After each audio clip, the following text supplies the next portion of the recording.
নমস্কার বন্ধুরা, আজ আমি বানাবো সর্ষে দিয়ে ফ্যাসা মাছের ঝাল। চলো স্টার্ট করে নিই। আমি একটি বোলের মধ্যে মাছগুলি এক এক করে দিয়ে দিচ্ছি। এর ওপর থেকে হলুদ গুঁড়ো আর সামান্য পরিমাণে লবণ দেব, কারণ এটা সামুদ্রিক মাছ, তার জন্যে অল্পটুকু লবণ দিচ্ছি।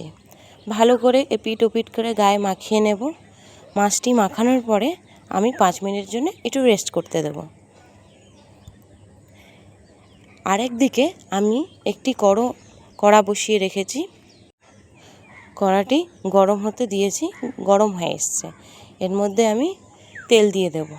তেলটি যেই গরম হয়ে আসবে আমি কড়ার চারিদিকে দিয়ে দিচ্ছি, যে মাছটা লেগে না যায়। আমাদের তেল গরম হয়ে এসছে, এক এক করে আমি মাছগুলো ছেড়ে দেবো। মাছটা একটু ভাজা ভাজা হোক। আরেক দিকে আমি মিক্সির বাটিতে একটি ছোট চামচ করে 1 চামচ কালো সর্ষে ও 1 চামচ সাদা সর্ষে নিয়ে নিয়েছি। এটাকে আমি এবার মিক্সি করে নেব। এইদিকে আমার মাছটি ভাজা ভাজা হয়ে এসছে, একদিকে আমি মাছটি উল্টে পাল্টে ভেজে নেব। দ্বিতীয় মাছটিও আমি সেই একইভাবে ভেজে নিচ্ছি। একদিকে এটাও আমার ভাজা হয়ে গেছে, আরেক দিকেও আমি একটু ভেজে নেব।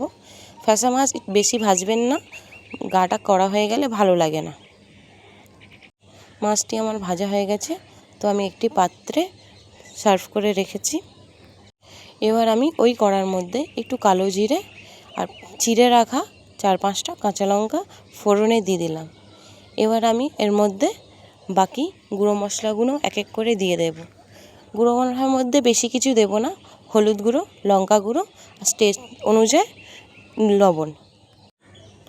আমি এর সাথে একটু সামান্য জল দিয়ে দিলাম, কারণ মশলাটা যেন পুড়ে না যায়। এবার আমি এই মশলাটাকে 4 থেকে 5 মিনিট একটু হালকা আঁচে কষিয়ে নেব। বেশিক্ষণ কষার দরকার নেই, আমি সামান্য পরিমাণে মশলাই দিয়েছি। আমার মশলা কষা হয়ে গেছে। এবার আমি ওই সাদা ও কালো সর্ষে বাটাটা 2 চামচ দিয়ে দিয়েছি। সর্ষে দিয়ে আমি বেশিক্ষণ ভাজবো না, 2 মিনিটের মতো কষাবো। মশলা আমার কষে এসছে। এবার আমি এর মধ্যে পরিমাণ মতো জল দিয়ে দেব।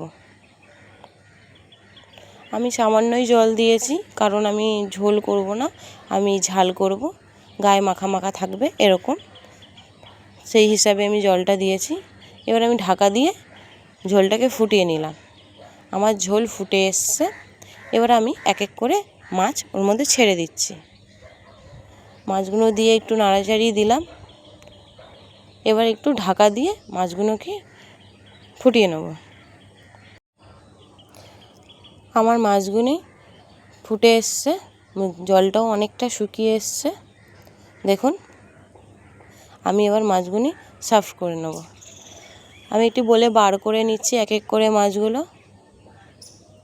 দেখুন, দেখতেই কত লোভনীয় লাগছে মাছটি, খেতেও খুব সুন্দর হয়েছিল। আপনারা একদিন এমনভাবে ফ্যাসা মাছ করে দেখবেন, খেতে খুব ভালো লাগে। আমি এটা সার্ভ করব সাদা ভাতের সাথে। তো আমি এবারে ভাতের মধ্যে সার্ভ করে নিচ্ছি। আপনাদের যদি আমাদের এই রেসিপিটা ভালো লেগে থাকে, তাহলে নিশ্চয়ই আমার চ্যানেলটিকে লাইক, সাবস্ক্রাইব ও কমেন্ট করে দেবেন।